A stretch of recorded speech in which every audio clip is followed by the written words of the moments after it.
Hello everybody, my name is Petr Koutný and today I'm going to show you another amazing chess game of great Garry Kasparov. Up to me, Garry Kasparov is one of the best chess player ever and I'm happy to show you another his game. Today I will speak mainly about passed pawns. Passed pawn is a typical winning plan, and if you are looking for inspiration or motivation, let's watch this video till end, because you will see how pass pawn is nice and how pass pawn is strong. So Garry Kasparov is white, Ilya Gurevich is black, 1984, and we are watching Greenfeld defense.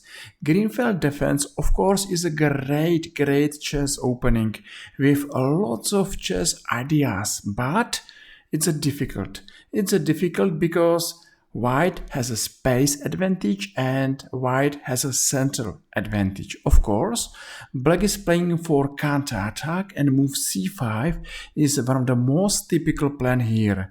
What's going on if you are black? You are looking forward to give a life to this dark squares bishop, because this bishop is important and the best black piece. So let's watch how Garry Kasparov is going to play this game.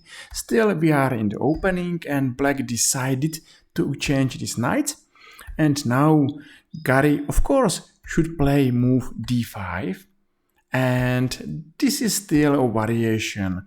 Why I am going to show you this variation is this position, because I believe that it's too risky now for black to take pawn on c3, and this is a maybe typical mistake. You know, sometimes we are going to win a pawn, but sometimes we are losing time, and black is not ready for middle game with these bad pieces. Say, I think that rook c1 makes sense, and here black will be under terrible pressure. That's too much for one or two pawns, and even here black is losing. Yes, of course, that was only not such an interesting variation, but the idea behind this variation is to play good chess, and I think that good chess are simple chess, just to bring all pieces to game and then go for white. So here, and let's come back, Garry took on c5. Of course, black now is taking pawn on c3 and rook b1. Maybe what is interesting here to be maybe much more active, and bishop h6 looks like not a bad option, but it's a big question if there's any chance to win this game. Maybe yes, maybe no, but that's still only variation, because when black took on c3, Garry played rook b1, and bishop b4, it's not the best move. Maybe it's not bad idea to go back to g7 and let's enjoy this powerful bishop. But at the other side, pawn on b7, it's under heavy pressure, and I think that here white is enjoying nice edge. White's got more space, more activity, and of course better pieces. That's a nice position for white, and maybe now difficult position for black. It's twice difficult, because first difficulty is this position, and the second difficulty is that white is Garry Kasparov. You know, just give one chance to such a strong chess player, and believe me that you have no chance to survive. So now bishop b4, it's somehow misplaced bishop on b4, bishop h6, and now it's a mistake move rook e8. The difference between white pieces and black pieces, maybe you could see here in this picture. White light squares bishop is winning everything on the light squares. Black's dark squares bishop is super strong, and even c5 pawn, it's not a weakness. That's a mistake, and we will see later on how Garry Kasparov is winning this position without nearly any mercy. But anyway, if you are watching this video and if you are enjoying, feel free and press like or press follow and be my new follower. I hope you did. And let's come back because what was the good answer? I think that not bad answer is to go for somehow for this exchange. And even here, white is much more better and has nice advantage. I still don't believe that black is losing. But of course, if I have choice to play for white or black, I will play for white. So hopefully you too. So bishop h6 happened and now rook e8. Winning maybe is queen b3. Why? Just imagine that black is winning pawn, rook d1 is a tempo, attack, and now knight g5. And after move e6, it's nice to take a knight on c6, with idea to go queen f3, queen f6, queen g7, and of course, two pawns are under attack, and this is exactly a lost position. The difference between white's active pieces and black's rooks and light squares bishop on c8, it's such a huge that there is no surprise that white is winning here.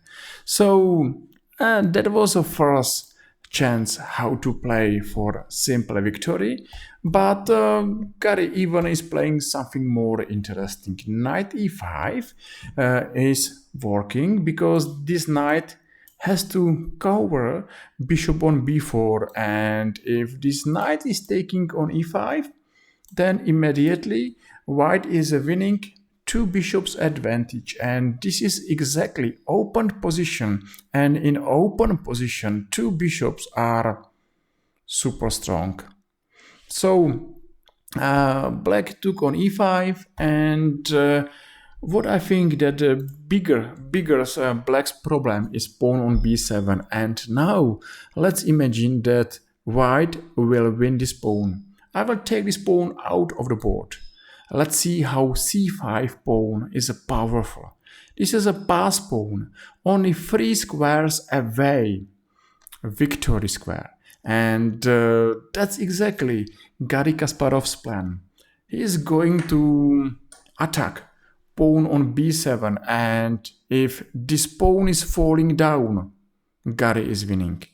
So queen a5, queen d4, f6 and rook b1.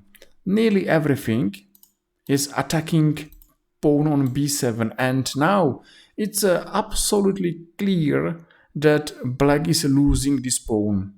With this pawn, black is losing this game because of pass pawn on c5, and because of two bishops, and because of better and stronger pieces, and because white is Garry Kasparov. Okay, let's enjoy. Bishop f5, rook a4, and now this pawn fall down, and only 3 moves to be played if black is not careful, and white is winning. Pass pawn is the most typical winning plan, and it's great to remember how this pawn is powerful and how this pawn is strong. So maybe let's remember this game, and let's use this idea in our chess games, because if we could have a chance to play with pass pawns, just take this chance. Okay, this exchange is okay for white, and g5 looks like small danger for this dark square's bishop on h6 because it's locked. Looks like he's locked and maybe he will not survive. Maybe this is danger, but there is no danger. Still, here Garry has a move f4, and this bishop will be free. F4 happened. Maybe here is another nice variation what Garry missed. Garry should take on e7. Okay, let's play this move. And this move is working because here is another rook. So, okay, black should take on e7. White will take back a rook on a8. And say maybe check on d5 and c6. Let's play this position and let's understand how this pass pawn is a winning pawn and nothing else than pass pawns. Sometimes we are playing too complicated chess. Sometimes we are going for a big complication and we are missing such a simple, sometimes the best plan to push your pass pawns as far as possible, as fast as possible. Knight g4, e4, that's a variation of course, c7, and even here black is piece up, but he is losing, of course, because of pass pawn, bishop c6 and rook d8, game over. That was only variation which should tell us how pass pawns is great. So let's come back, and we are here where at the last we saw white and black exchanging their queens. So g5 happened, f4, okay, knight g4, the same variation, and rook d8. Of course, everything should be exchanged, but still there is pass pawn. So Garry is going to sacrifice his exchange and he's going to unprison his bishop. Two bishops in open position, and even here looks like yes, black has more material. How is possible to believe that black is not winning? How is possible to believe that black is losing? And the reason is simple: two bishops and pass pawn. So c6, that's a nice and a very simple move. Bishop c8 and bishop g5. Exchange, and even here, two exchange down. Garry is winning. To take on b7, of course, two bishops against rook. That's a loss for black.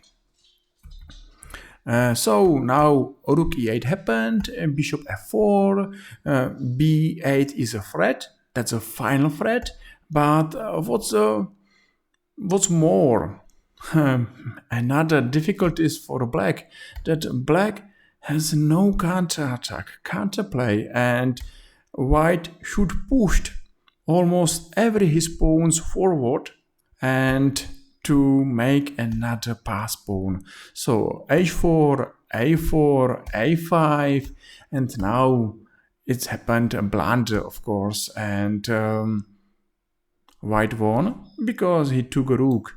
Yes, but still it was the last move in the lost position, and that was a nice game of Garry Kasparov, because I still believe that it's a good idea to learn from a great chess players and to ask why they were great, why they were such a special, and why they were able to beat nearly everybody in the world. And it's good to find something nice from their game and to use it in our games and to be better chess player. And that's the reason why I made this video for you. Hopefully you enjoyed. Hopefully you saw something interesting, and maybe you will press like or follow, and you will stay by me in next hour videos. So thank you very much for watching. Hopefully you enjoyed. That's all for now. Take care and bye bye.